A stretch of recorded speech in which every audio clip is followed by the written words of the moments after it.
তাহলে শাকিব খানের সঙ্গে একসঙ্গে পর্দা কাঁপাতে পারে টলিউডের সুপারস্টার নায়িকা কোয়েল মল্লিক কিংবা মিমি চক্রবর্তী, এমন গুঞ্জনে ভেসে বেড়াচ্ছে নেট দুনিয়ায়। সাকিবিয়ানরা চাচ্ছে সাকিবের বিপরীতে কোয়েল মল্লিককে, কেননা কোয়েল মল্লিক টলিউড ইন্ডাস্ট্রির লাস্ট লেডি সুপারস্টার।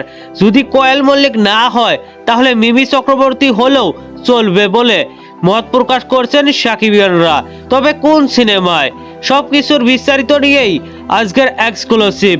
চ্যানেল কিংবা পেজ যেখানে হন না কেন, নতুন হলে ফলো কিংবা সাবস্ক্রাইব করে পাশে থাকুন, সাথে অল নোটিফিকেশন অন করুন, যাতে আমার লেটেস্ট ভিডিওর নোটিফিকেশনগুলো সবার আগে আপনার কাছে চলে যায়।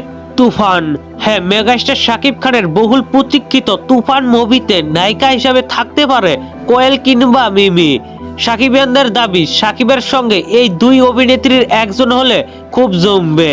এর আগে টলিউডের অনেক নায়িকার সঙ্গে পর্দা ভাগাভাগি করেছেন ঢালিউড কিং শাকিব খান, কিন্তু টলিউডের লেডি সুপারস্টার কোয়েল মল্লিকের সঙ্গে কোনো সিনেমাতেই জুটি বাঁধতে দেখা যায়নি তাকে।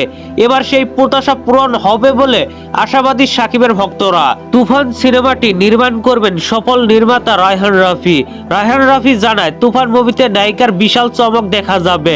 দুইজন নায়িকাকে দেখা যাবে তুফান মুভিতে, তবে কারা কারা সেই দুইজন নায়িকা সেটা সে জানাতে চাচ্ছেন না। তবে ধারণা করা হচ্ছে এপার বাংলা এবং ওপার বাংলা থেকে তুফানের দুই নায়িকাকে নেওয়া হবে, আর এই জন্যই হয়তো সোশ্যাল মিডিয়ায় লেখালেখি হচ্ছে বেশি।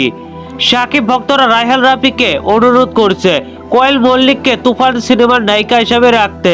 যদি কোয়েল মল্লিক না হয় তাহলে মিমি চক্রবর্তী হলেও চলবে বলে সাকিব ভক্তদের মত। জানি না রায়হান রাফি সাকিব ভক্তদের কথা শুনবে কি না, তবে তুফান মুভিটাতে নায়িকা ছাড়াও বেশ কিছু চমক রয়েছে। তার মধ্যে সবার প্রথমে তুফান অ্যাকশন জনরার মুভি, দ্বিতীয়তে এই সিনেমায় 1990 সালের গল্প তুলে ধরা হবে। ভারতের রামোজি ফিল্ম সিটিতে বাহুবলীর টেকনিশিয়ানরা নির্মাণ করবেন তুফানের সেট। এই সিনেমার মাধ্যমে তিন বড় প্রোডাকশন এসবিএফ চরকি এবং আলফা আই একসঙ্গে হয়েছে। এবার ধামাকা কিছু হচ্ছে। তো বন্ধুরা, তুফান মুভির নায়িকা হিসেবে আপনারা কাকে চান অবশ্যই নিচের কমেন্ট বক্সে জানাতে ভুলবেন না। আর ভিডিওটি ভালো লাগলে একটি লাইক দিয়ে বন্ধুদের মাঝে বেশি বেশি করে শেয়ার করুন। ধন্যবাদ পুরো ভিডিওটির সঙ্গেই থাকার জন্য।